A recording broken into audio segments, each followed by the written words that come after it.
We're watching WVUA. This is Alabama's home team. And good evening. Thank you so much for joining us tonight on the news at 10. We begin tonight with an Alabama teenager charged with murder, accused of hanging his 9-year-old half-sister. It happened about 40 miles northeast of Birmingham in the St. Clair County town of Raglan. Law enforcement officials say Caitlin Arnold's body was discovered hanging from a tree outside her home Thursday night. Sheriff Terry Searle says the rope was tied in a knot, but was not like a hangman's noose.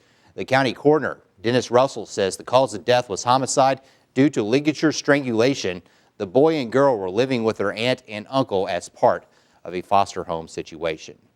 Now to an update on a story that we've been telling you about literally all week. Police today announced more arrests in connection to the kidnapping of a Tennessee mom and her 3 daughters. A manhunt to find the person at the center of the investigation took a dramatic twist Thursday night when he took his own life, and 2 of the girls were found alive.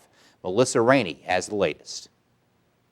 3 more people are under arrest in connection to the kidnapping of Jo Ann Bain and her 3 daughters. Thursday night, a tip led authorities into the Mississippi woods and right to Adam Mays, the man accused of orchestrating the kidnappings and the murders of Bain and her eldest daughter. As agents moved in, Mays shot and killed himself. Other agents then rescued the 2 young girls who were lying on the ground beside Adam Mays. They had been 3 days without food and water and eat up with the poison ivy and insect bites. The girls have been released from the hospital. The identities of the 3 additional people arrested have not been revealed. One was charged with making false statements, the other 2, illegal possession of a firearm. Mays' wife, Teresa, and mother are also under arrest in connection with the plot.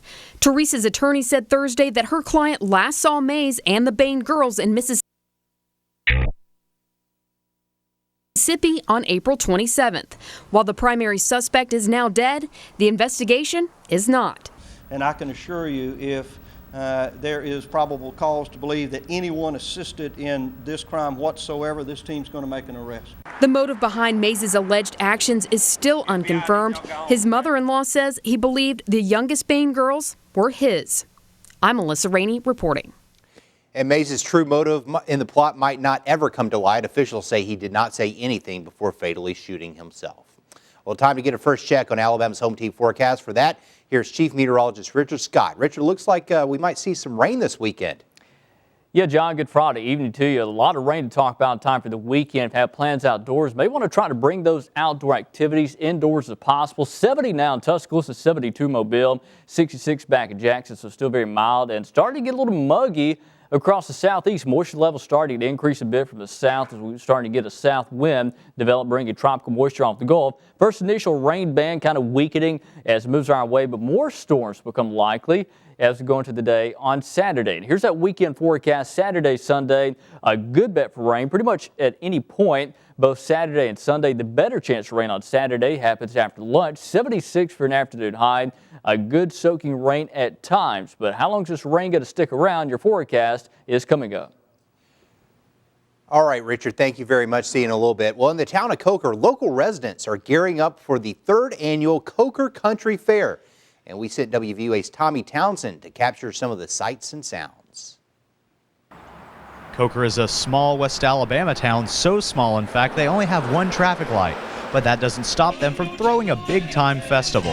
This event for the town of Coker is a great time for everyone to come out in the community and the surrounding communities and fellowship together and just really have a great time together here. Tonight's events included singing and moon bouncing, and all proceeds went to Eagles Wings of West Alabama. This is Eagles Wings night here at the Country Fair and Festival.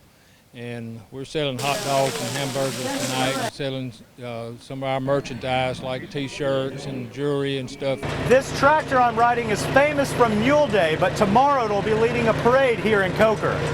It's just a man's toy and just something to play with. A lot of fun.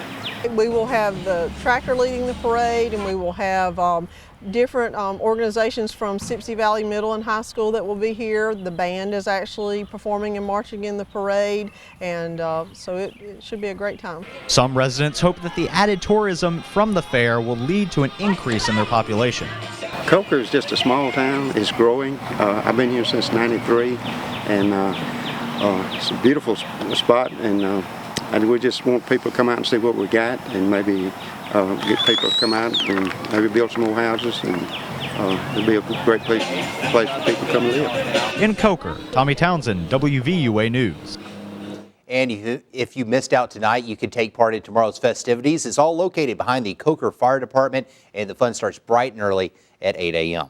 Well, imagine this. You're accused of a murder and you did not do it. That seems like something reserved for Hollywood, but for one Carrollton woman, it became the reality she was living.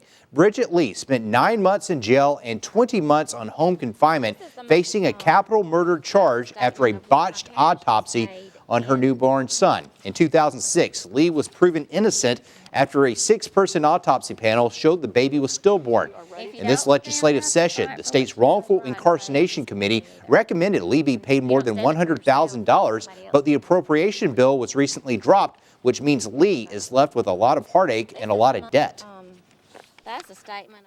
Be able to allow me to repay my parents or get just a little bit ahead and then have it taken away it's heartbreaking.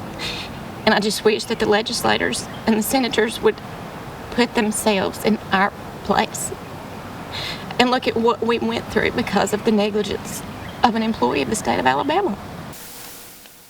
Lee says she's not giving up anytime soon. She says she'll keep fighting because she doesn't want other people to go through the same thing that she did. And speaking of the legislature, the Alabama House approved a $1.4 billion general fund budget today. Their plan will take $184 million from the Alabama prison system and move it to Medicaid. The Senate voted Thursday to approve a budget for non-education state services, but that budget is different from the House's plan. A conference committee will likely work out the differences. On your education watch tonight, big changes are in store for Alabama students. Summer vacation will be a little longer this year for Alabama public school students. As we told you last night this time, the Alabama legislature voted to override Governor Robert Bentley's veto of a bill changing the school calendar. Starting in 2012-2013, the school year cannot begin until 2 weeks before Labor Day. It must end by the Friday before Memorial Day. A longer summer break might be a dream come true for students, but as WVUA's Lindsay Price tells us, local educators believe this might not be in the best interest of their pupils long term. Tuscaloosa City School Superintendent Dr. Paul McKendrick and Tuscaloosa County School Interim Superintendent Dan Butler says they do not agree with the changes. I'm a little disturbed that the legislature has decided to enact laws to take the local discretion from school boards on what school calendar would best fit their situation. All children benefit from more days in school. We place ourselves in the category of schools of countries, of third world countries that go to school longer than we do. With the additional 2 weeks in the summer, McKendrick and Butler says it's going to hurt the children in the long run. We're going to spend quite a bit of time during the first 6 weeks of school going through review. We already have the problem of loss of retention during the summer. Both say they are looking at ways to make up for the loss of instructional days. One option is a longer school day.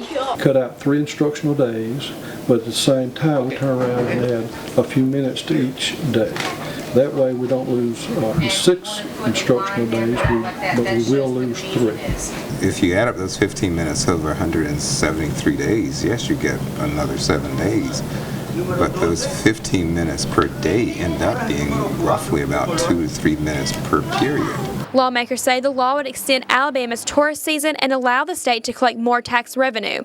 In Tuscaloosa, Lindsay Price, WVUA News. And the bill is set to only be in effect for 15 months. The same restrictions would apply for the opening of the 2013-2014 school year, and then the legislature would decide whether to continue the practice. And since your kids are going to have more time on their hands in the summer months, and since you probably don't want them underfoot every moment, here are some activities they can get involved in. The YMCA Summer Camp is offering sports, swimming lessons, science experiments, and literacy instruction. Also, Para will be adding new water features to Bowers Park and opening a day camp of their own.